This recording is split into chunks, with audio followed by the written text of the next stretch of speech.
Okay, so now we're on chapter 11 of Falling Upward. And this is one of those chapter titles that really pulled me in because it's called The Shadowlands. And I was really curious about what does that mean, Shadowlands? And how does that relate to our spiritual journey and also like a discovery of who we are? And Rohr draws on Carl Jung's thoughts on the shadow. And that's something I never really studied before. And I was doing Google searches on this, and there's actually some good YouTube videos around Carl Jung and the shadow, if you're interested. But Rohr says that our shadow refers to our weaknesses, our blind spots, those areas in our life that bring us disappointment or even shame. It's often those secret sins or those disappointing things about ourselves that we don't want others to know because we're afraid if they know it, they might not love us anymore. That's kind of our shadow self. And Rohr says also in this chapter that sometimes our shadow are blind spots to us. Like we don't even realize what we're doing, and people see it in us. And Rohr says it's so important that we know what our shadow is, and that we have many shadows, by the way. But Rohr says like it's so important to know what other people already know about us, right? And I'll try to give you like a concrete example. So just a couple weeks ago, I was chatting with my wife, and she made a comment to me about, you need to be more present with the family. And that took me for a loop. I was like, really, like, my initial reaction was just saying, wanted to deny it. Wanted to deny the fact that I feel like, oh, I'm with the kids, I'm with you. But she was like pointing out, like, whenever the evening comes, I'll often go into a room and will either read or maybe I'm watching Netflix or Hulu. And she's like, you need to be more present with the family, especially in the evening time. And I was kind of thinking about it. And I'm like, oh yeah, I've really been using my evening time to kind of just relax. And there's nothing wrong with relaxing. But what I was telling her by just going to my room after work was that I didn't want to be with them. And that obviously is not the case. But that was the feeling that I was causing because I wasn't there, that I've been kind of detached. And so I think sometimes our shadow can be revealed by others.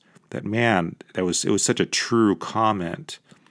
And the signal to me that was part of my shadow was, number one, it was true. I wasn't being present. And I need to work on that. And the second thing was that I wanted to deny it. Like my gut reaction when she said that was like, that's not true. I'm present with the kids. In the case that she was talking about, like I was really moving away from that, especially in the evening time. So anyways, total side story. But that's kind of an example of like how our shadow can be revealed to us, those areas that we need to improve on. And so these can be things that are big. They can also be things that are small. But one of the signals of what our shadow is sometimes when we're confronted with something, a criticism, and I can be I'm super sensitive. I know that. That's probably part of my shadow is that I'm overly sensitive. But whenever we get a criticism, like how quick do we want to deny it or justify it? Like that action of denial or wanting to justify that thing is a signal that our shadow is there. And the reason why is because we want to project a better image of ourselves, right? Like, who wants to show our weaknesses? Who wants to show our flaws? Like, that's not fun. That can be very, very hurtful. But Rohr talks about in this chapter how, like, part of our growth and part of growing in self-awareness in the second half of life is coming to terms with our shadow, acknowledging them, and dealing with them. And Rohr refers to that as like shadow boxing, which I think is also a really cool term. So that's what this chapter is all about. So let's dig into it. So in the beginning of the chapter, Rohr says, quote, "Your shadow is what you refuse to see about yourself and what you do not want others to see. The more you have cultivated and protected a chosen persona, the more shadow work you will need to do.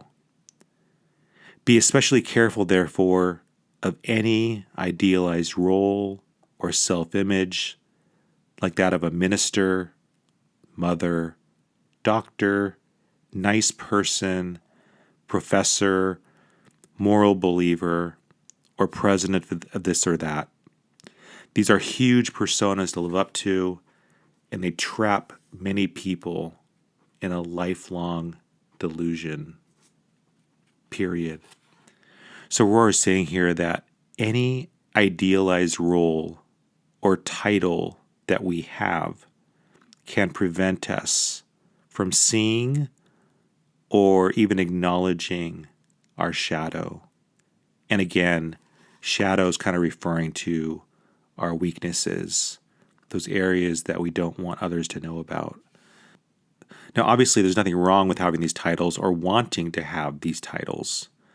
But Rohr is just saying that titles can inflate our egos. These roles can blind us from our mistakes and make it more difficult to see what maybe others sees in us. And part of this is because sometimes as you, especially like in the corporate world, as you climb the corporate ladder, right, you're increasing your titles. The more exposure you have to more people, and the more likely they're going to see things in you that maybe you don't see in yourself. And that's where we can get ourselves into trouble. Because the more we interact with people, they're going to see our weaknesses. They're going to see things about ourselves that maybe we need to improve on. And if we don't know about it and they know about it, that's not a good thing. So Rohr is just saying we have to be very careful in life as we take on new titles. Again, nothing wrong with the title, but when it interferes with us from seeing our true self, that can be a problem. And so titles can blind us. That's the idea here. So it's funny, after reading through this chapter, and especially this section, I started to make a list.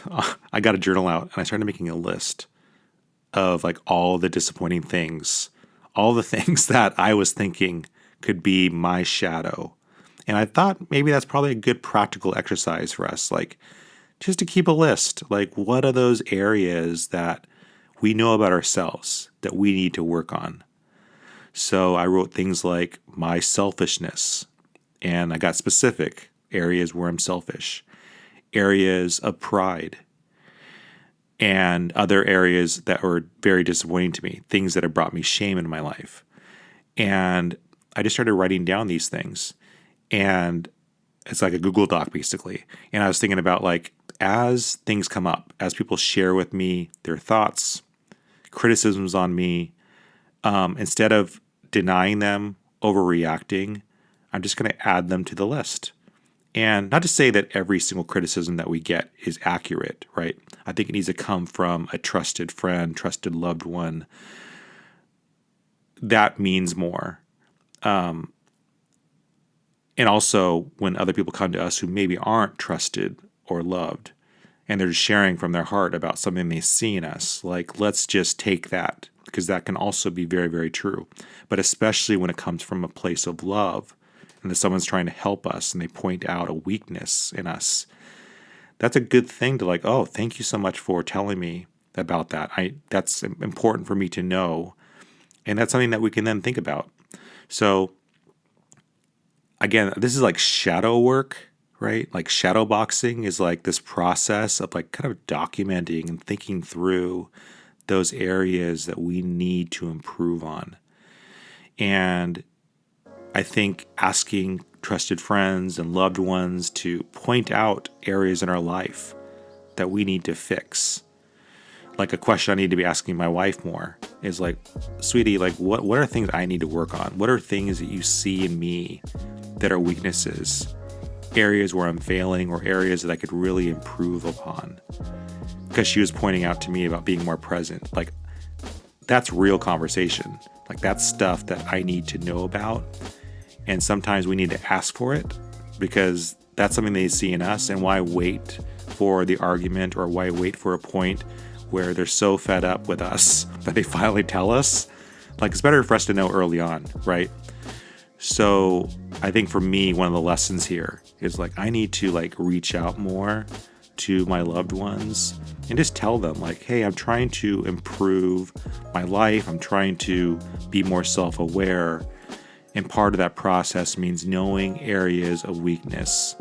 And so if you see something in me that I need to improve upon, areas that I need to know about, please tell me. Like, it'll be super helpful. Even if you think it's going to hurt me, it'll be good for me to know what that is. And of course, like, whether the person will tell you is going to depend on how well they know you, possibly. And also, like, comfort level. Like, do they feel comfortable that if they share this with you, that you're not going to go off the rails and be really upset with them or super hurt? Like, it takes a certain amount of, it's got to come from a place of love, right? Okay, so Rohr goes on, he says, the more attached to and unaware of such a projected self-image, right? The titles, the roles. The more shadow self you will very likely have. Conversely, the more you live out of your shadow self, the less capable you are of recognizing the persona you are trying to protect and project. It's like a double blindness, keeping you from seeing and being your best and deepest self. Period. I think the key point here is that lack of self-awareness blinds us, and it prevents us from being our true self. We're saying that not being aware of our shadow is a type of blindness. And the more we attempt to project this fake persona, the less likely we can see our own weaknesses. And this moves us away from becoming our true self. In other words, this lack of self-awareness and ability to see our failings, the ability to see our shortcomings and weaknesses, is going to prevent us from seeing our shadow. And for those of us who see parts of our shadow, or at least some of them, because we have many, and are self-aware enough to continue looking for more blind spots, more shadows, we're saying like that's the right path. But shadow boxing really begins when we stop trying to hide the shadows and instead let's reveal them. Let's shine a light on them. Let's expose them for what they are. And so that's what I'm trying to do with my Google Doc, is just as I identify weaknesses in myself, areas that I need to improve upon, or things that people have told me that I need to improve upon, whether that's at work or at home or a close friend told me, like, that's all super helpful. Like, these are all things that we humbly should just take in and think about. And this could be part of our meditation practice, part of just building self-awareness, like knowing our areas of weakness. And I got to tell you, like, my problem is that I'm super sensitive. Like, and that can prevent people from wanting to share because they know that I'm going to take it hard. And so I'm not trying to tell you like, oh, I'm really good about people telling me my shadow. Like I'm not. I'm totally not. I know I'm super sensitive. And so part of my conversations with my wife, I have to tell her like, I know I'm sensitive. She's like, yeah, I know you're sensitive. So I guess like, I don't know if you can like share with me my shadow with a spoonful of sugar. I don't know. I don't know if there's a way to do that because it is humiliating work when people start to share with you areas of weakness. And so I actually have to work on that. That's another one of my shadows is that I'm too sensitive. Like I need to just really like just be more positive about the experience and be more comfortable with seeing my failures, seeing my weaknesses, and then also admitting to them, right? A big part of this is that humility is key here. And for me, like, it's super difficult. It's super difficult for me to acknowledge my failures. But the more I can do that, the more I can see them and allow others to speak into me and show them to me. That's moving into, or I'm sorry, the more that people can, the more we like acknowledge them, the more that we see them and allow people to speak into us about areas of weakness, that's how we can move out of the Shadowlands. And I think this is why talking about our failures and weaknesses that we know about with someone is also extremely helpful, because that can also reveal other areas of weakness, things that are underlying. And I find this really helpful with my therapist because I'll share with my therapist something and she begins to ask me questions and we dig in deeper and deeper. And all of a sudden, I'm realizing something. I'm realizing a different aspect of the shadow that is far more important for me to be focusing on than this superficial shadow that I thought. Because sometimes I'm thinking of a shadow that's there, a weakness that's there, that's obviously there. But for example, I'm super sensitive, right? I'm super sensitive when people criticize me. And there's a lot of reasons for that, right? But as I begin to like dig in about, well, why am I sensitive? Like what's there? Like what's the lie I'm telling myself? What's the area that I'm really struggling with? Like as I begin to dig deeper into that, that reveals maybe reasons why, and then kind of underlying shadows, like deeper ingrained shadows that need to be worked on. And that's called like shadow boxing, Rohr says, which I love that term. And so like, how do we do more shadow boxing in our lives? How do we stay self-aware and expose the shadows for what they are? And then how can we get to the next step to begin to even talk about our shadows with others, with our loved ones? Like that's like another level. But we're saying like as we move into the second half of life and we're not so much afraid of our false self anymore, like we just want to expose it for what it is. We don't hide from it anymore. We're happy to, not happy, but we can expose it for what it is. We can talk about our weaknesses, our past failures, and be comfortable doing so because we're not trying to hide any sort of persona. We're not trying to pretend to be something that we're not. And I think we're saying like earlier in our life, we wear masks, right? We don't want people to maybe see everything about us. And so we want to project a certain image, maybe a more perfect image. And I think about how on social media, there's been a problem of, we want to show the best of our lives. We want to show the best of ourselves. And there's nothing wrong with showing nice things that are happening. But that can become a problem when that's all you're doing. That's all we're doing is sharing like how great our life is or how good we are. Because in actuality, we're all imperfect. We all have failures. But showing that side is not really fun. And by the way, I'm not suggesting going on social media and talking about all your weaknesses. I'm not saying that. But I'm saying that sometimes social media can be a signal of shadows. Like, what is the image we're trying to portray? Are we trying to portray a perfect life? Are we trying to portray an image of ourselves that's not totally accurate? Like, we have to be careful there. Like, exposing our flaws, showing our humanity, our failures, our weaknesses. Like, that's part of this kind of spiritual path, moving out of the Shadowlands, moving into this second half of life, which is really a big part of this, is again, like getting to know our true self, who we are, and also how do we acknowledge our weaknesses and keep dealing with them on a regular basis, because this is a process that never ends, right?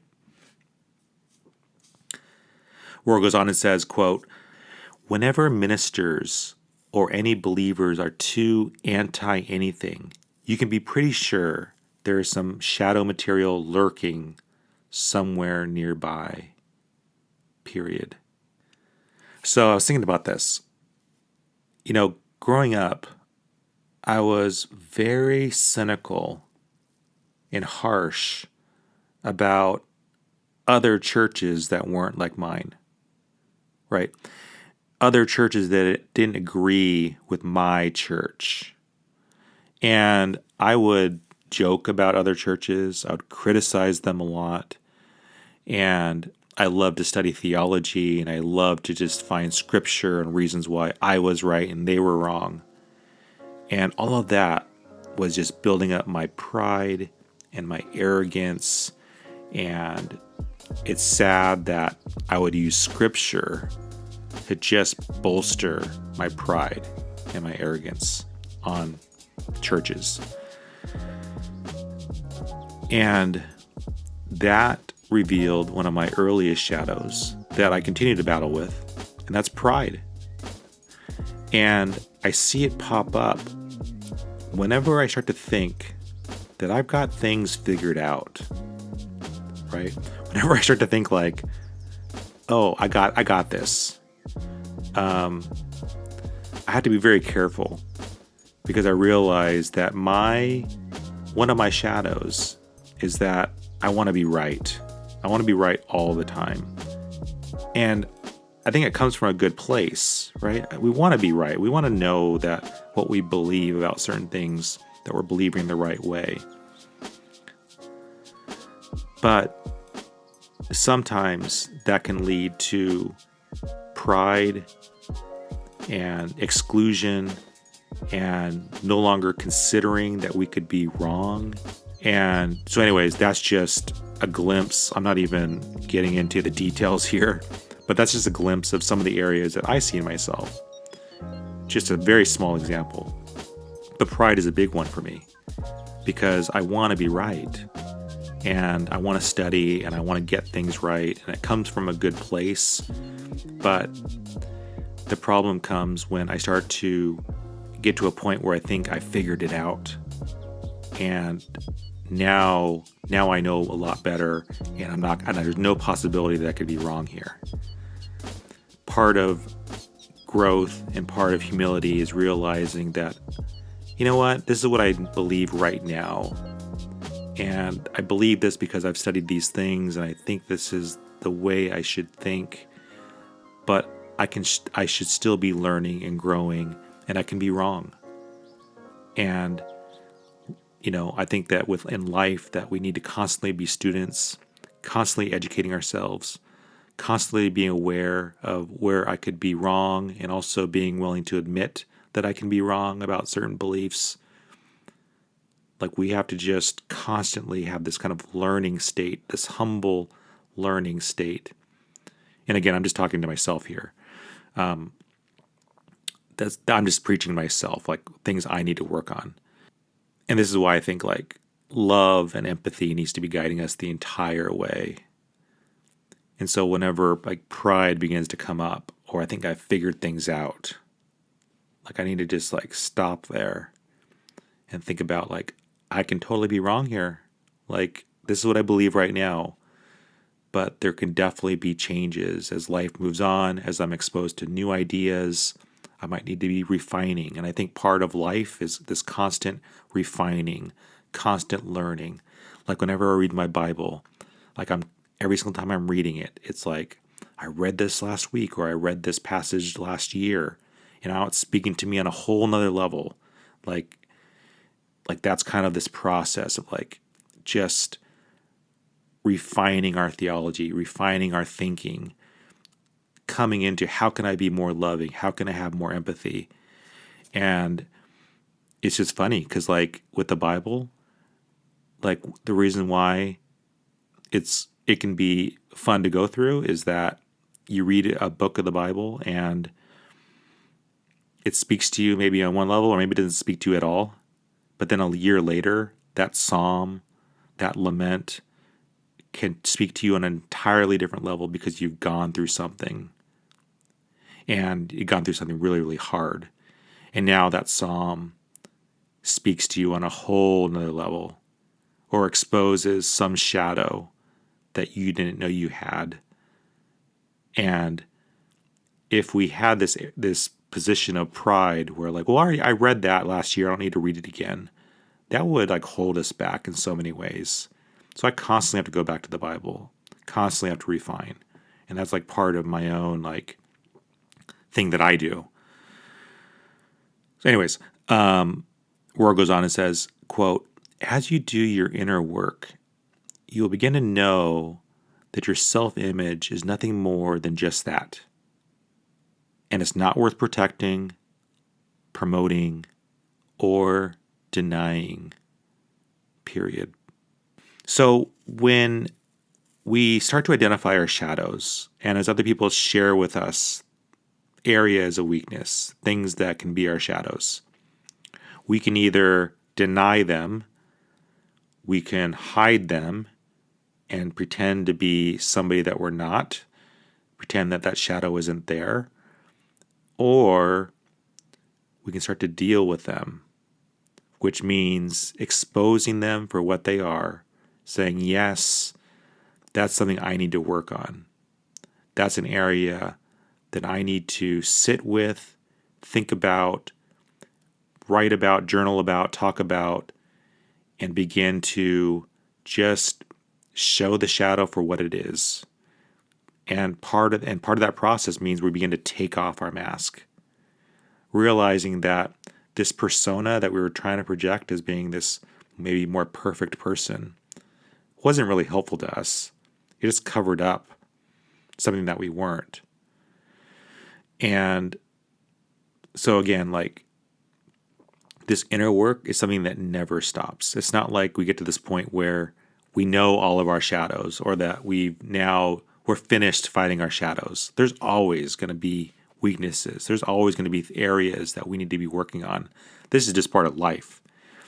And Rohr is saying like, the more we can expose our shadows and the more we deal with them, this is going to help us so much along this path, because it's going to start to help us just to strip away this false self, this false persona, and help us to identify our true self. And how do we help to just grow in our empathy and our love and our compassion by just beginning to strip away the shadow. Rohr says, quote, if you could begin to make friends with those who have a challenging message for you, you'll usually begin to see some of your own shadow.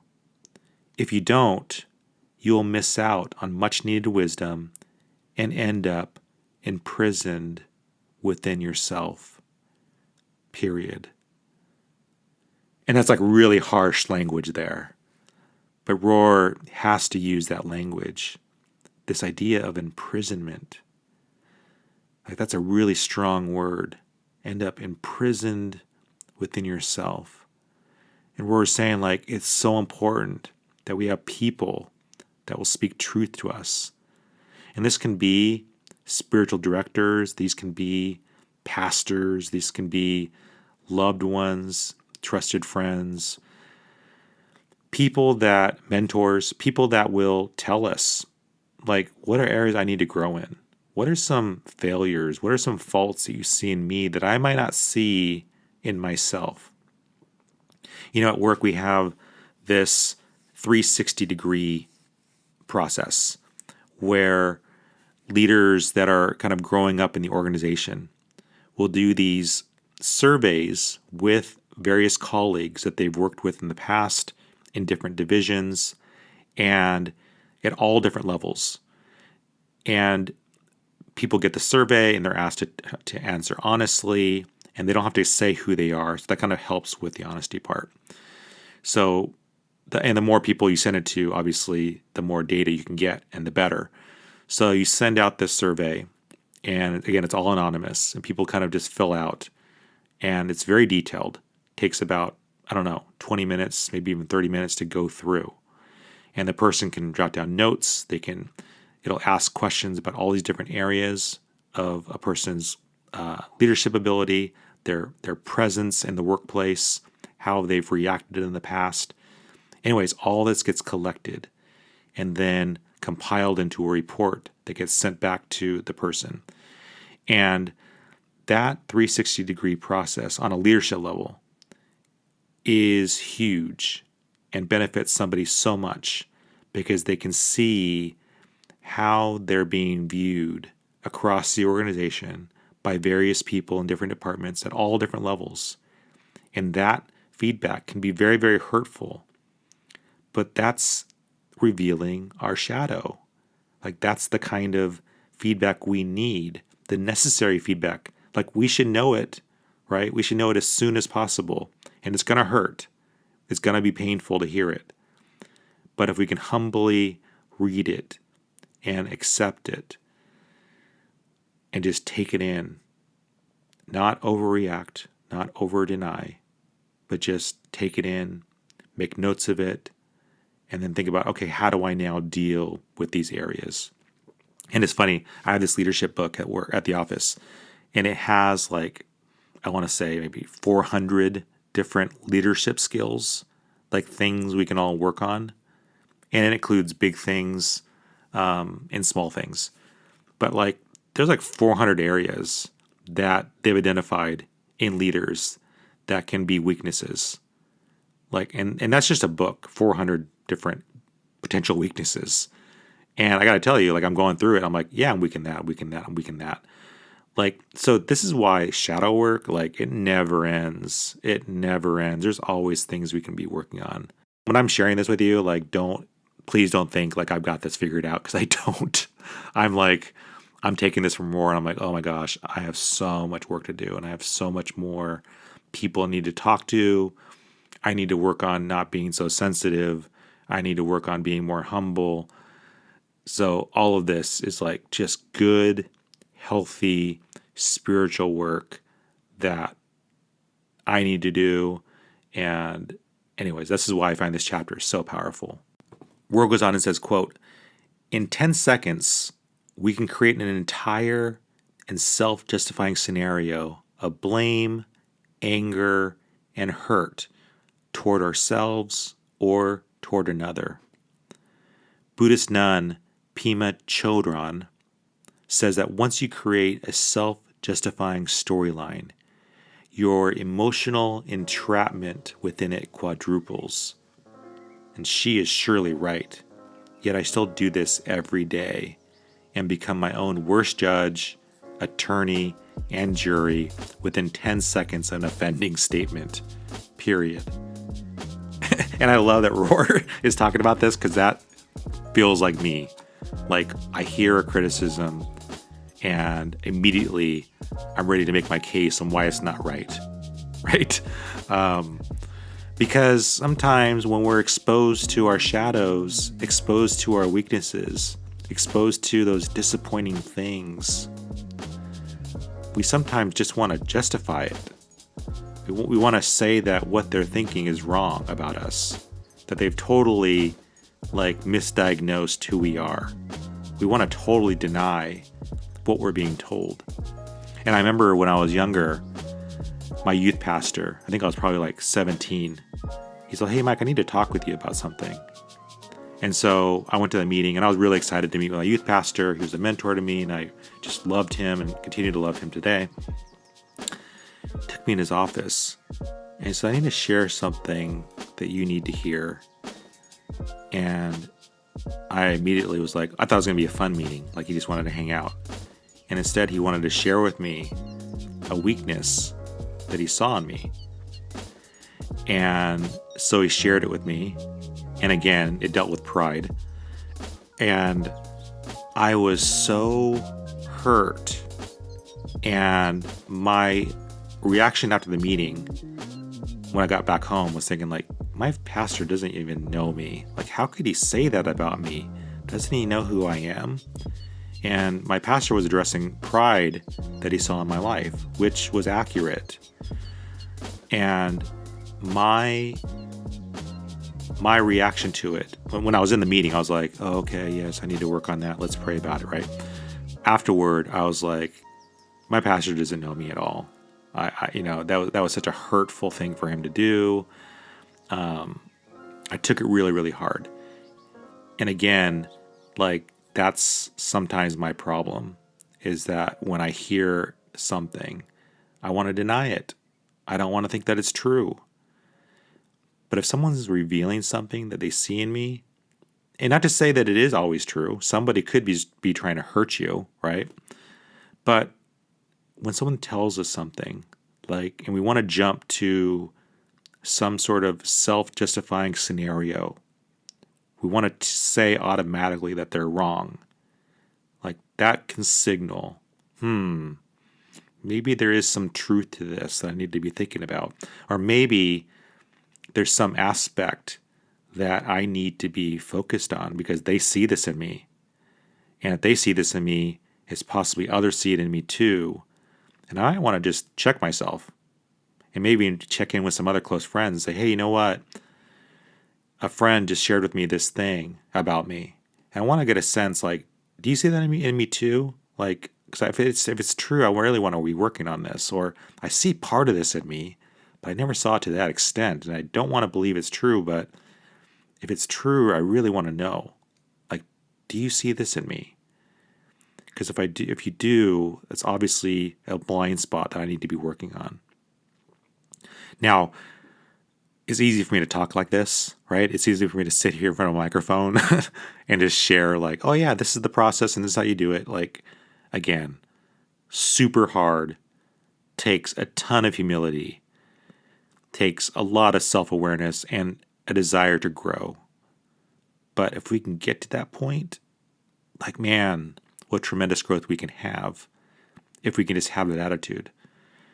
And sometimes we might have that attitude. Sometimes we can like deal with our shadow well like that. Other times, especially the deep, dark shadows, those things that can really hurt us, we might want to totally deny. We don't want to admit it. And I think like the more painful, the more critical that shadow revelation is, the harder sometimes it will be for us to accept it. But by accepting it, we can just grow so much faster.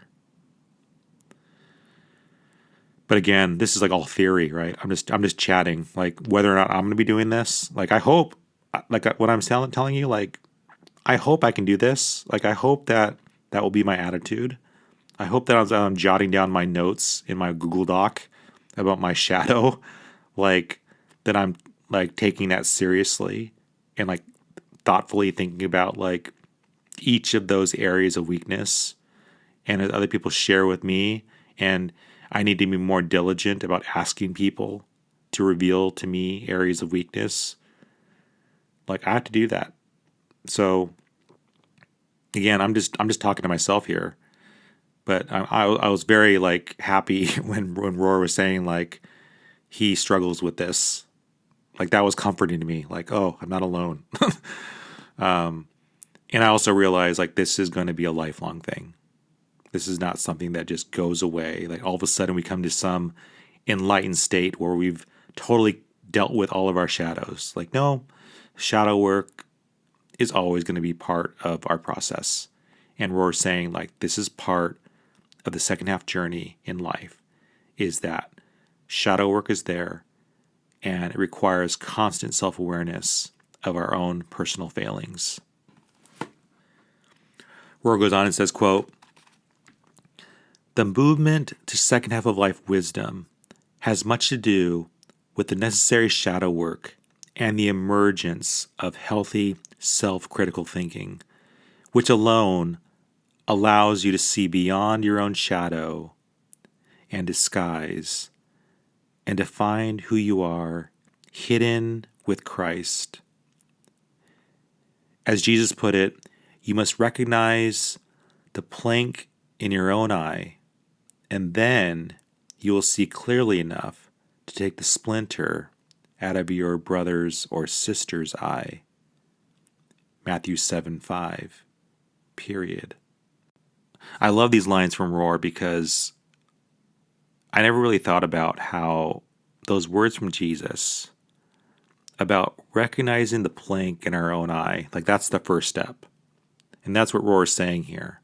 Like self-awareness of our shadows, self-awareness of our weaknesses, our problems. Because it's really easy to see the problems with others. It's really easy for us to be critical and talk about others, right? It's not so easy to see our own issues.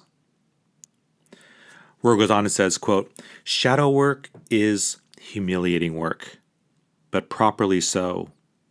If you do not eat some humiliations with regularity and make friends with the judges, the courtrooms and officers and all those who reveal to you and convict you of your denied faults, you will surely remain in the first half of life forever. Period." And so Rohr is saying that awareness and acknowledgement of our shadow is a process of shadow boxing. And the more we can expose it, the more we can deal with it, is how we can destroy its power. Because it is powerful. It's preventing us from being our true self.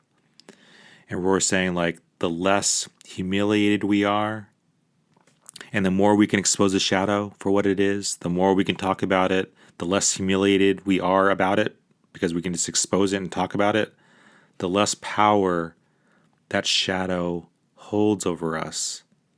Rohr goes on and says, quote, "We never get to the second half of life without major shadow boxing. And I'm sorry to report that it continues until the end of life. The only difference being that you are no longer surprised by your surprises or so totally humiliated by your humiliations. You come to expect various forms of half-heartedness, deceit, vanity, or illusions from yourself, but now you see through them, which destroys most of their game and power. Period."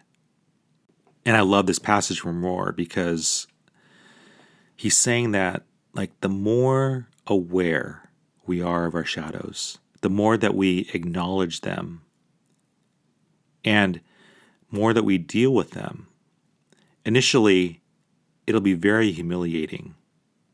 We don't want to see that in ourselves. But the more that we can just accept it, the less humiliated we can become, because we can actually deal with it now. And we can also realize that that's not our true self. And the more we expose it and deal with it, the less power that shadow holds over us, because we realize that there's nothing to deny. It is what it is. And the more we can talk about our shadows freely, the less power that shadow holds over us. And for me, like, whenever I hear people talk about their own shadows, whether it's through a testimony, things they've gone through, the struggles they've had, and the more freely they will talk about those things, like, the more empowered those individuals are, because they've dealt with certain struggles. And sometimes they've conquered things, sometimes they're still struggling, but they've made a lot of headway in that area. Like, that exposure, like that, talking about those struggles, like, that's how you can gain control. and the way that shadow loses its power because you're not hiding from it anymore. You're just exposing it. You're shining a light on it. And whenever you shine a light on a shadow, it disappears. Not to say that those weaknesses will ever entirely disappear, but I think like part of shadow boxing and exposing it for what it is and is dealing with it. Like, we're no longer hiding from it. We can totally admit those weaknesses and things we're doing to work on those things. Rohr says, quote, "We are all in one kind of closet or another, and are even encouraged by society to play our roles. Usually everyone else can see your shadow, so it's crucial that you learn what everyone else knows about you, except you, period." And I had to underline that one, because I was like, oh man. Like, you just think about, like, how often are we critical of others? How many opinions do you have of people in your life, especially those maybe who you don't like? Like, you think about people who you don't like. Like, why don't you like them? What is it that maybe they don't see? And maybe you have a list of like 10 things about someone you don't like, and you can just list them off. Like, oh my gosh, they're like this, they're like this, they're like this. Like, all those faults you see in other people. Sometimes the people that you're critical of and you have all these reasons why you don't like them, like, those are all various shadows. Rohr goes on and says, "Once you have faced your own hidden or denied self, there is not much to be anxious about anymore, because there's no fear of exposure to yourself or others. The game is over and you are free. When there's no longer any persona to protect or project, you finally are who you are and can be who you are without disguise or fear, period." I love this because I think that there is a lot of freedom in just acknowledging our weaknesses. Not to say that you're happy with the weakness, and not to say you're not going to be working on the weakness, but there's freedom in just being able to expose it for what it is, acknowledge it. And I think the more transparent we can be about our weaknesses, the more we can talk about our shadows. To me, that's like a gut punch to the shadow self, because now it can no longer remain in the shadows. You've just exposed it. You've shined a light on the issue that needs to be addressed, and you can talk about how you're addressing it. And by bringing that shadow, by bringing that weakness, by bringing that thing that has maybe brought you shame into the light and exposing it for what it is, such a healthy and effective way of dealing with it. And you know what? When I go to see my therapist, like, that's part of what I'm doing. I'm talking about areas that I need to be working on and discussing them openly. And I mean, that's part of like a step. That's part of a step for me that I'm taking in dealing with my own shadows. And maybe at some point I can get even enough courage to talk about those issues with other people. And I think that's kind of a goal of mine personally. But I think that I found that very helpful. Like Rohr's thoughts on, like, the more we can just expose it, the more we can talk about it, the more that shadow can disappear. In this part of the chapter, Rohr begins to talk with us about how our inability to deal with our sadness and humiliations can lead to anger and depression. And in many cultures, the male gender is supposed to be the strong one. The male gender is supposed to be the one that steers the ship, the one that doesn't let emotions get in the way, right? And it's such a destructive mentality. And I fell into this trap very early in my marriage, thinking that I needed to be the strong one during the difficult seasons, that I needed to be the one that didn't let emotions get in the way of my decision making, which is never true. Emotions are always there. But whenever we were going through a tough time, like I was supposed to be the strong one. And I realized very quickly, like I'm not strong. Like marriage is a partnership and we have to rely on each other. Sometimes I might be strong. Sometimes my wife's going to be more strong. And in many cases, my wife's much more stronger than me. And this whole idea that I needed to always be the strong one, it just led me down totally the wrong path. And it was such a destructive mentality to have, because when I started to fall apart, I couldn't handle it. And I thought I was a failure as a husband, as a male. And that was just all just ego, just false ego, like I was having a lot of issues there. And part of my weakness meant that instead of talking about my emotions, sharing how I'm feeling, because I felt like that wasn't appropriate, that wasn't a manly thing to do, was actually very destructive, because bottling up my emotions is totally not emotionally healthy. And that just led me to feel angry. It made me feel depressed. And it wasn't until like breakdown moments where I finally got to the realization that I can't deal with certain things anymore, that I need to address certain things. And by finally getting to moments of being able to accept my sadness, to actually cry, to actually be emotionally vulnerable, to talk about my feelings, just the healthier path. Like, my wife had no problem being vulnerable with me, sharing with me her feelings. And I felt like I couldn't do that. And I really couldn't. It took breakdowns before I was able to get to that vulnerable spot. And now I try to be much more vulnerable. I try to just share exactly how I'm feeling, not trying to hide anything anymore.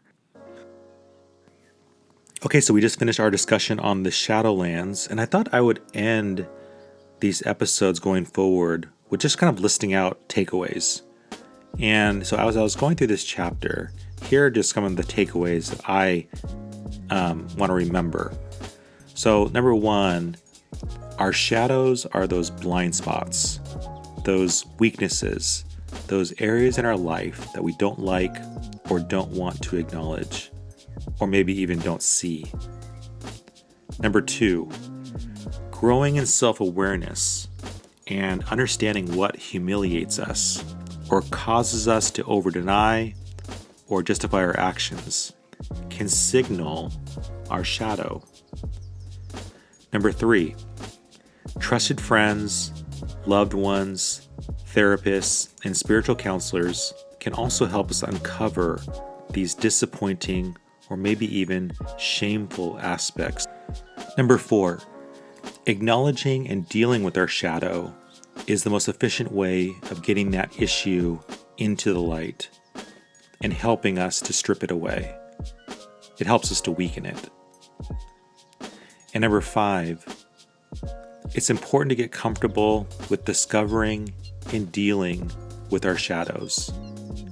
It's definitely humiliating, but the more we can get comfortable with it, the better off we'll be.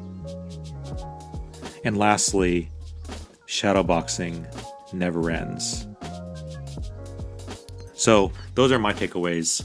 And obviously there's a lot in this chapter. And if you have this book, just go through that chapter again. I probably read that chapter a dozen times at least.